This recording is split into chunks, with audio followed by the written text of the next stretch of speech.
Sir, ഇന്ന് രാഷ്ട്രീയം എന്ന് പറഞ്ഞാൽ ഒരു ബിസിനസ് പോലെയാണ്. അപ്പോൾ സാറിൻ്റെ കാഴ്ചപ്പാട് എന്താണ്? ഈ രാഷ്ട്രീയം ശരിക്കും ഇന്നൊരു ബിസിനസ് പോലെയാണ് പല ആൾക്കാരും കാണുന്നത്.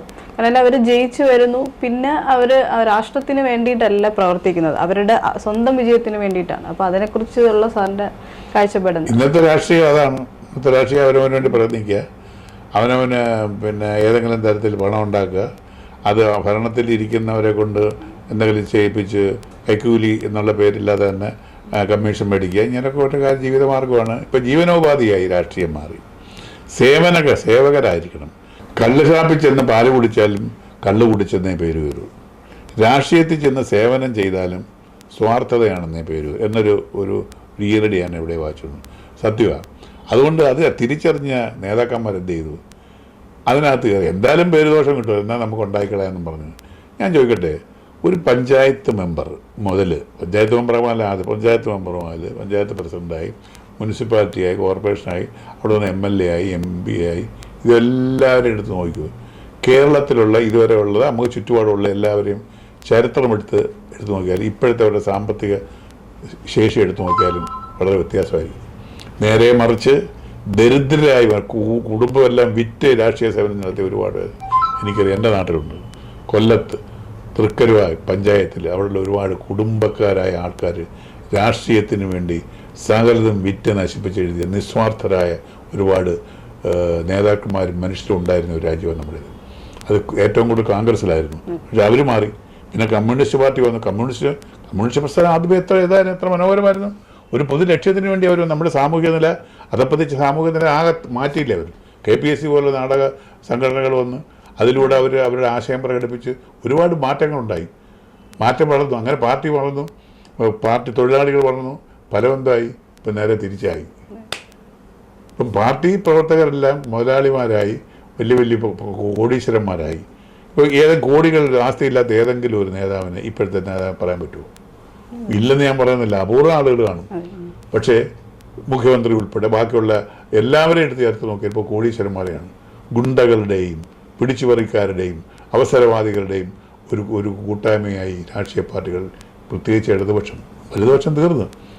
കോൺഗ്രസ് പാർട്ടി ഏകദേശം തീർന്നുകൊണ്ടിരിക്കുക. അത് ഇനി വലിയ പാടാണ്. എന്താ കാര്യം? രാഹുൽ ഗാന്ധി എന്ന് പറയുന്ന ഒരാൾ, രാഹുൽ ഗാന്ധി ഒന്നും കോൺഗ്രസിനെ നയിക്കാനുള്ള പാകതയില്ല, പക്വതയില്ല, സൗകര്യമില്ല. അത് പരമ്പരാഗതമായിട്ട് വന്നിരിക്കുന്നതിനോട്ട് വരും. ഈ പ്രൊമോഷൻ പറ്റി ചില ഉദ്യോഗസ്ഥന്മാർ കയറാറില്ലേ, LD ക്ലാർക്കായി, അവർ ഏത് പൊട്ടയായാലും അവൻ അവസാനത്തെ പോസ്റ്റ് വരെയായിരിക്കും. അതുവരെ മാറണമെന്ന് പറയുന്ന ആളാണോ ഞാൻ? സർവീസിൽ എനിക്ക് എൻട്രി പോസ്റ്റിൽ നിന്ന് അവസാനത്തെ പോസ്റ്റ് വരെ ഞാനിരുന്നു. അവസാനം എനിക്ക് അതിനുള്ള ഒരു കഴിവുണ്ടായിരുന്നു, എനിക്ക് ക്വാളിഫിക്കേഷൻ ഉണ്ടായിരുന്നു. അതുപോലെ എല്ലാവരും ഇല്ല. ഒരു അറിയാൻ മേത്ത ആളുകൾ പ്രധാന പോസ്റ്റ് വന്നു കഴിഞ്ഞാൽ ആ ഓഫീസിൻ്റെ പോക്ക് മോശമാണ് എന്ന് പറഞ്ഞതുപോലെ കഴിവില്ലാത്തവർ ഇതിനകത്ത് വരുന്ന ഒരു പ്രവണതയുണ്ട്. ഇപ്പം മക്കളുടെ രാഷ്ട്രീയം ഒരു കാര്യമില്ല, വേറെ നല്ല പഠിച്ച് വേറെ പോയാൽ മതിയായിരുന്നു. അതുപോലെ പലരും. പക്ഷേ അത് ബുദ്ധിപരമായിട്ട് ചെയ്യുന്നത് കമ്മ്യൂണിസ്റ്റുകാരാണ്. കാര്യം അവരെ വേറെ തിരിച്ച് ലക്ഷണങ്ങൾ ഉണ്ടായിക്കൊള്ളാൻ പറയും. ഇപ്പോൾ മുഖ്യമന്ത്രിയുടെ കാര്യം അറിയാം. മുഖ്യമന്ത്രി മകൾക്ക് വേണ്ടി ഒരു വലിയ സ്ഥാപനത്തിന് എത്രയോ കോടിക്കണക്കിന് ആസ്തിയുള്ള ഒരു സ്ഥാപനത്തിൻ്റെ ഉടമയായിട്ട് ലോകം എല്ലാവർക്കും അറിയാം. പക്ഷേ എങ്കിലും നമ്മളെല്ലാം കണ്ണിൽ പൊടിയിടാൻ വേണ്ടി പറഞ്ഞ ഒരു മറുപടിയുണ്ട് ഇപ്പോഴും. എൻ്റെ ഭാര്യയുടെ പെൻഷൻ ബെനിഫിറ്റ് കൊണ്ടാണ്. എന്ത് രസമായിട്ട് അതെല്ലാം നമ്മൾ വിശ്വസിച്ചില്ലേ? നമ്മൾ വിശ്വസിച്ചാൽ നമ്മളെ വിഴുങ്ങിയല്ലേ? ഒരു സ്കൂൾ ടീച്ചറെ കണ്ട് പാർട്ട് ടൈം ടീച്ചറെ, അങ്ങനെയുള്ള ടീച്ചറുടെ പെൻഷൻ ബെനിഫിറ്റ് എത്ര ലക്ഷമെന്ന് വരെ ചോദിക്കാനില്ല. കൊണ്ടാണ് ഇത്രയും കോടീശ്വരിയായ സ്ഥാപനങ്ങളുടെ മൂലധനം എന്ന് പറഞ്ഞപ്പോൾ അത് വിശ്വസിക്കുന്ന പാർട്ടി അണികളും പൊതുജനങ്ങളും കഴുതയാണോ അല്ലയോ? അപ്പോൾ അതുകൊണ്ട് ഞാൻ നേരത്തെ പറഞ്ഞ ഒന്നുകൂടെ ആവർത്തിച്ച് പറയാം. കാലഹരണപ്പെട്ടവർ, ശേഷി കുറഞ്ഞവർ, പ്രവർത്തന ശേഷി കുറഞ്ഞവർ, ചിന്താശക്തി കുറഞ്ഞവരൊക്കെ ഒന്നുകിൽ അവർ യാതൊരു ദാക്ഷിണ്യമില്ല എടുത്ത് കളയണം, അല്ലെങ്കിൽ അവർ മരിക്കുന്നവരെ കാത്തിരിക്കണം. അവർ ചാകാൻ വേണ്ടി പ്രാർത്ഥിക്കണം നമ്മൾ. എന്നാലേ ഈ കേരള രാഷ്ട്രീയം നന്നാവും. ഇവിടെ ബി ജെ പി ഒന്നും ഇപ്പോഴൊന്നും വരുന്നില്ല. കേരളത്തിൽ ഇപ്പോൾ രാഷ്ട്രീയ ഇലക്ഷൻ വരികയാണ്. സുരേഷ് ഗോപി ജയിക്കണമെന്നാണ് എൻ്റെ ആഗ്രഹം. സുരേഷ് ഗോപിക്ക് വേണ്ടി അവിടെ പോയി ഞാൻ പ്രവർത്തിക്കാമെന്ന് ഒരുപാട് തവണ എല്ലാ മാധ്യമങ്ങളും പറഞ്ഞു. പക്ഷേ എന്നെ ഇതുവരെ ആരും വിളിച്ചില്ല. സുരേഷ് ഗോപിക്ക് വേണ്ടി വോട്ട് പിടിക്കാൻ കുടുംബസംഘങ്ങളിൽ പോകാമെന്ന് ഞാൻ പല ആവർത്തിച്ച് സുരേഷ് ഗോപിയോട് വരെ നേരിട്ട് വിളിച്ച് പറഞ്ഞിട്ടില്ല, പക്ഷേ എന്നെ വിളിച്ചിട്ടില്ല. അപ്പോൾ സുരേഷ് ഗോപി ഇപ്പോൾ വൺ മാൻ ഷോ കാണിക്കുകയാണ്. ഈ ക്രൗഡൊക്കെ ഉണ്ട്. കാര്യം സുരേഷ് ഗോപിയും പൊട്ടി വളർന്നതാണ്, രാഷ്ട്രീയ പാരമ്പര്യമില്ല. ഇതിനകത്തേക്ക് ഇറങ്ങിയപ്പോഴത്തേക്ക് 10 പേര് പൊക്കിയപ്പോഴത്തേക്ക് പുള്ളി അങ്ങ് പോങ്ങി. നാളെ പല പിള്ളേർ സ്വഭാവം വരുന്നുണ്ട്. ഞാനിനി തിരുവനന്തപുരത്ത് അങ്ങ് തിരിച്ച് പോവുകയെ എനിക്ക് ഇങ്ങനെ പറ്റത്തില്ലെന്ന് പറയുന്ന പിള്ളേർ സ്വഭാവം, അതൊക്കെ തെറ്റായ പ്രവണത. വലം വായി തോന്നെ വിളിച്ച് പറയുക. പാകതയോട് പലതവണ ആലോചിച്ച് വേണം ഓരോ വാക്കുകൾ ആലോചിക്കാൻ. അദ്ദേഹത്തിൻ്റെ സംസാര ശൈലി തന്നെ ആലോചിച്ച് പക്ഷേ അവിടെ പലപ്പോഴും അബദ്ധങ്ങൾ വരുന്നുണ്ട്. പാർട്ടിയിൽ തന്നെ ഒരു ഭാഗങ്ങൾ മാറി നിൽക്കുന്നു. അപ്പോൾ അതൊക്കെ കൊണ്ട് തന്നെ ഒരു ചെറിയൊരു മങ്ങലാണ് ഇപ്പോൾ ഉള്ളത്. എങ്കിലും എൻ്റെ ആഗ്രഹം സുരേഷ് ഗോപി ജയിക്കണം, ശോഭാ സുരേന്ദ്രൻ ജയിക്കണം. കാര്യം അവിടെ ഒരു വീറുള്ള ഒരു സ്ത്രീ നമുക്ക് വേണ്ടി വേണം. നമ്മുടെ തിരുവനന്തപുരത്ത് രാജീവ് ചന്ദ്രശേഖരൻ ജയിക്കണം. ഇവരെ പോലുള്ളവരൊക്കെ ജയിക്കണമെന്നാണ് എൻ്റെ വ്യക്തിപരമായ ആഗ്രഹം. പക്ഷേ അത് എത്ര കണ്ട് വിജയിക്കുമെന്ന് അവർ തന്നെ തീരുമാനിക്കണം. അവർ ശ്രമിച്ചാൽ നടക്കും. സിദ്ധാർത്ഥൻ്റെ മരണമേ ഈ കിടന്ന് കൊട്ടി കോഴിച്ചിട്ടും എന്തായി എല്ലാവർക്കും വ്യക്തമാണ് സിദ്ധാർത്ഥന് കൊല ചെയ്യപ്പെട്ടതാണെന്ന്. അതിൻ്റെ കാര്യകാരണങ്ങളെക്കുറിച്ച് അവർ തന്നെ കാരണങ്ങൾ കണ്ടുപിടിച്ചിരിക്കുക. ഏതാ, അവനൊരു പെണ്ണുമായിട്ട് അവിഹിത ബന്ധം ഉണ്ടായിരുന്നു, അവിഹിതം ഉണ്ടായിരുന്നു, കൊല്ലുവന്നു. അല്ലെ കൊല്ലാൻ ഇവർക്കുള്ള അധികാരം ആര് കൊടുത്ത്? അപ്പോൾ ഈ ഒരു മറുപടി ഇല്ലാത്തപ്പോഴേ അവർ തന്നെ ഒരു കാരണം കണ്ടുപിടിക്കും. അത് വിശ്വസിപ്പിക്കാൻ ശ്രമിക്കും. അപ്പോൾ ഇല്ലാത്തത് വിശ്വസിപ്പിക്കാൻ ശ്രമിക്കുന്ന രാഷ്ട്രീയ നേതൃത്വം, അത് വിശ്വസിക്കേണ്ടി വരുന്ന അണികൾ പ്രതികരിക്കാൻ പറ്റുന്നില്ല. ഇവിടെ പ്രതികരണശേഷി നഷ്ടപ്പെട്ട ഒരു ജനതയായിപ്പോയി നമ്മുടെ ഇടതുപക്ഷത്തിൽ, കമ്മ്യൂണിസ്റ്റ് പാർട്ടിയിൽ. അനുസരിക്കാൻ മാത്രം ഇത് പൊട്ടിത്തെറിക്കും. വെസ്റ്റ് ബംഗാളിൽ 35 വർഷത്തെ ഭരണത്തിന് ശേഷം പൊട്ടിത്തെറിച്ചു. ഇനിയൊരു തിരിച്ചോടെ അവിടെ ഇല്ല. മമത ഇപ്പം ആ രീതി വളർന്നുകൊണ്ടിരിക്കുക. അപ്പം അതുപോലെ പൊട്ടിത്തെറി ഇവിടെ ഉണ്ടാവും. ഞാൻ കുറ്റം പറയല്ല. കോൺഗ്രസിൽ പൊട്ടിത്തെറി ഉണ്ടായി. കോൺഗ്രസ് ഒന്നും അല്ലാതായത്. ഇത് ജനങ്ങൾ തിരിച്ചറിയും. ഇടതുപക്ഷം ഇവിടെ കാണിക്കുന്നത് നമുക്കറിയാം. നമുക്ക് എല്ലാവരും പറയാൽ കഴിഞ്ഞ പോലെ സരിതാ നായരെ കൊണ്ടുവന്ന പാവപ്പെട്ട പഴയ മുഖ്യമന്ത്രിയെ കൊണ്ട് അദ്ദേഹത്തിന് അപമാനം, എന്തൊരു സഹിക്കാൻ വയ്യാത്ത ആരോപണങ്ങളാണ്. ആ പാവപ്പെട്ട വൃദ്ധാരായ മനുഷ്യനെ കൊണ്ടുപോയി വ്യഭിചരിച്ചു എന്ന് വരെ പറഞ്ഞുണ്ടാക്കി അദ്ദേഹത്തെ രാഷ്ട്രീയമാണ്. പിന്നെ ഇവിടെ വന്നപ്പോൾ അവർ സ്വപ്ന സുരേഷിനെ കൊണ്ട്, ഇപ്പോൾ സ്വപ്ന സുരേഷ് എവിടെ? അപ്പോൾ ഇത്തരം ചീഞ്ഞ ചില വസ്തുക്കളെ എടുത്ത് കാണിക്കുക, അതിൻ്റെ പേരിൽ ഇത് കൂട്ടുക, ഭയപ്പെടുത്തുക. ഇതല്ലാതെ സത്യം പറഞ്ഞാൽ ഇതെല്ലാം ഒന്ന് തന്നെയല്ലേ. ഇടതായാലും വലുതായാലും നമ്മളെ സംബന്ധിച്ചോളും. എൻ്റെ പൊന്നാശാന എത്രയും വർഷം നമ്മുടെ ഇവിടെ രാജ്യം ഭരിച്ചിട്ടും കുടിവെള്ളം ഇപ്പോഴും എല്ലാവർക്കും ഇല്ല. എല്ലാവർക്കും ജോലിയില്ല. എല്ലാവർക്കും ജോലിക്ക് ശമ്പളം കിട്ടുന്നില്ല. 21 തവണത്തെ കുടിശ്ശിക DA കുടിശ്ശിക കൊടുക്കുകയാണ്. ഇവിടുത്തെ സർക്കാർ ജീവനക്കാർ മിണ്ടുന്നില്ല. പ്രതികരണശേഷി ഏറ്റവും കൂടുതലുള്ളവരവർ NGO യൂണിയൻ മിണ്ടുന്നില്ല. കാര്യം മിണ്ടാൻ പറ്റത്തില്ല. മിണ്ടിപ്പോകരുതെന്ന് പറഞ്ഞിരിക്കുക. നേരെ മറിച്ച് UDF ഭരിക്കുന്ന ഒരു ഭാരത്ത് 3 കുടിശ്ശിക വന്നാൽ ഇവിടെ കത്തിക്കും അവർ. അപ്പോൾ പ്രതികരണശേഷി നഷ്ടപ്പെടുത്തുന്ന, പ്രതികരണശേഷി ഇല്ലാതാക്കുന്ന ഒരു ഭരണ സംവിധാനം ഇപ്പോൾ ഇവിടെ നിൽക്കുന്നത്. ഇത് മാറണമെന്നാണ് ഞാൻ പറയുന്നത്. ഇതുപോലെ കടക്കിഴവന്മാർ കുറച്ച് പേര് മരിക്കണം. കേരളത്തിൽ രാഷ്ട്രീയ ധ്രുവീകരണം വേണ്ടി കുറേ കാലം കൊണ്ട് ശരിക്കും പറഞ്ഞു കഴിഞ്ഞാൽ ഒരു കുടുംബ സ്വച്ഛാധിപത്യമുണ്ട്. അതുപോലെ തന്നെ എന്ന് പറയാനായിട്ട് കാശുകാരുടെ ഒരു ആധിപത്യം. നമ്മളിവിടെ എന്ന് പറയുന്നത് ഇപ്പം കാശുണ്ടെങ്കിൽ എന്തും രാഷ്ട്രീയത്തിൽ വരെ ചെയ്യാൻ പറ്റുന്നൊരു സംഭവം വന്നിട്ടുണ്ട്.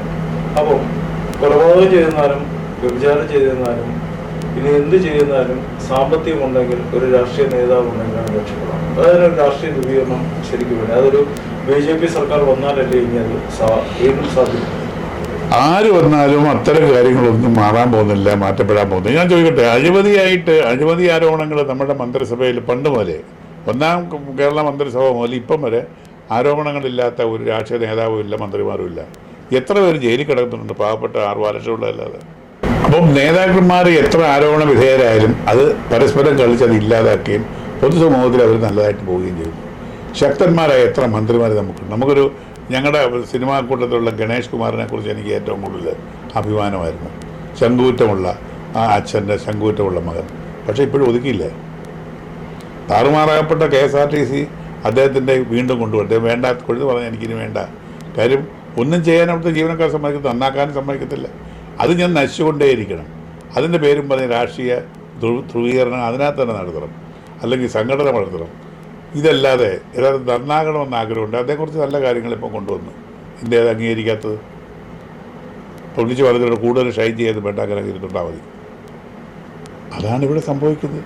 ഇവിടെ ആർക്കും ഒന്നും ചെയ്യാൻ പറ്റത്തില്ല, ആരും ഒന്നും ചെയ്യാൻ അനുവദിക്കുന്നില്ല, പ്രതികരിക്കാൻ പറ്റത്തില്ല. SFIക്കാർ, ഞാൻ പറഞ്ഞു, SFI എന്ന് പറയുന്ന ഒരു സംസ്ഥാന വല്ലത്തൊരു വലിയൊരു സംഘടനയല്ല, കുട്ടികൾ വിദ്യാർത്ഥികളുടെ. അതിൻ്റെ പോക്കുന്ന എവിടെയാണ്?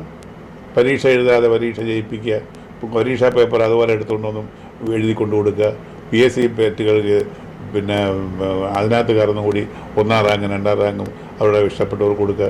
ഇതിൽ കൂടുതൽ അപച്യുതി സംഭവിക്കാറുണ്ട്.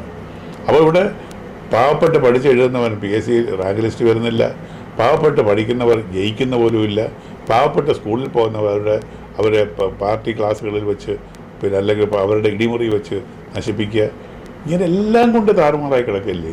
ഇതിന് എന്താണ് വേണ്ടതെന്ന് പറഞ്ഞാൽ ഈ സമൂലമായൊരു മാറ്റം വേണം. സമൂലമായൊരു മാറ്റമാണ്.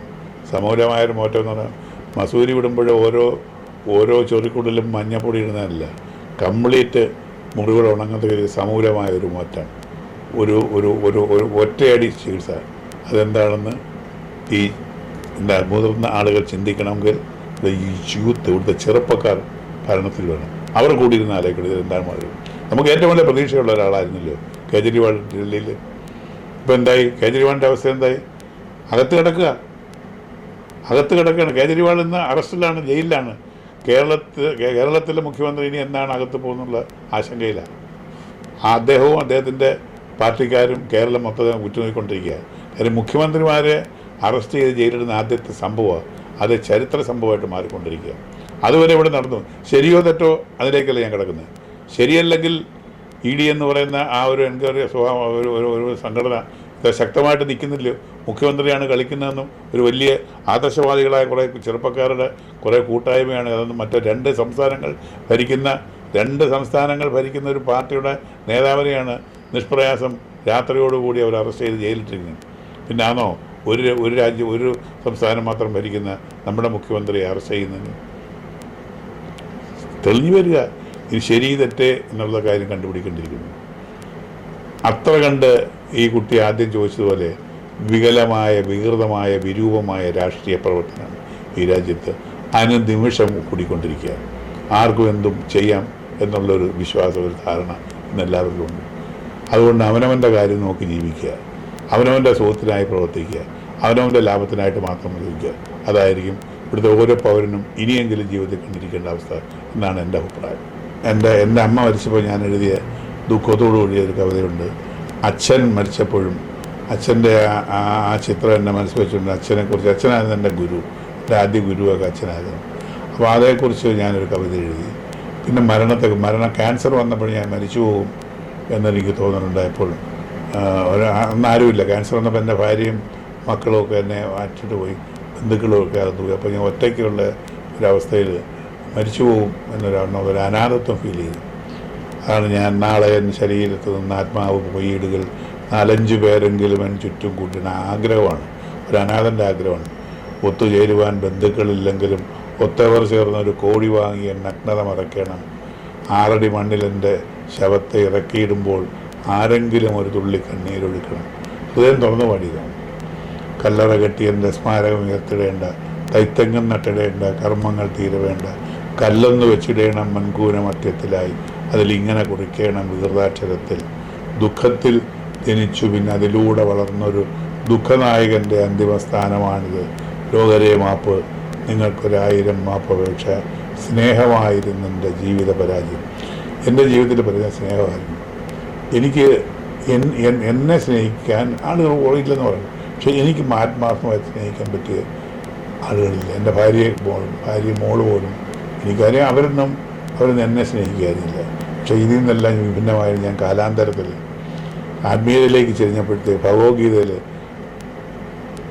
അർജുനനോട് ശ്രീകൃഷ്ണൻ പറയുന്ന ഒരു ഉപദേശം, ഭഗവത്ഗീത അറിയാമല്ലോ, ആ ഭഗവത്ഗീതയിൽ അർജുനനോട് ശ്രീകൃഷ്ണൻ പറയുന്ന ഒരു കാര്യമുണ്ട്. അർജുന, നീ അവരെക്കുറിച്ച് ഓർത്ത് ദുഃഖിക്കേണ്ട. നിൻ്റെ സഹോദരങ്ങളായ കൗരവരെക്കുറിച്ചും ഗുരുക്കന്മാരെക്കുറിച്ചും മാതൃന്മാരെക്കുറിച്ചും ഒന്നും നീ ദുഃഖിക്കേണ്ട. കാര്യം അവർക്കാർക്കും നിന്നോട് ദുഃഖമില്ല, നിന്നെക്കുറിച്ചുള്ള ചിന്തയില്ല. നിൻ്റെ മരണം, നിൻ്റെ പരാജയം പ്രതീക്ഷിച്ച് വന്നിരിക്കുന്നവരാണ് അവർ. അതുകൊണ്ട് നിന്നെക്കുറിച്ചോർത്ത് ദുഃഖിക്കാത്തവരെക്കുറിച്ചോർത്ത് നീ എന്തിനാണ് അതിനാ ദുഃഖിക്കുന്നത്? നീ നിൻ്റെ കർമ്മം ചെയ്യുക. നീ യോദ്ധാവാണ്. യുദ്ധം ചെയ്യാനാണ് നിൻ്റെ കർമ്മം, നീ അത് ചെയ്യുക. എൻ്റെ ജീവിതത്തെ ആകപ്പാടെ മറിച്ച ഒരു ഉപദേശമാണ് ഭഗവാൻ ശ്രീകൃഷ്ണൻ്റെ. ഞാൻ എല്ലാവരും പറയാറുണ്ട്, ആദ്യം നിങ്ങൾക്ക് വേണ്ടി ജീവിക്കുക, നിങ്ങൾക്ക് വേണ്ടി കരുതുക, എല്ലാ പിടികളും വിട്ടുകൊടുക്കരുത്. കാര്യം നിങ്ങളെ സ്നേഹിക്കുന്നവർ ഈ ഭൂമിയിൽ ഈശ്വരനും പിന്നെ നിങ്ങൾ മാത്രമേ ഉള്ളൂ. അതെപ്പോഴും ഓർക്കുക.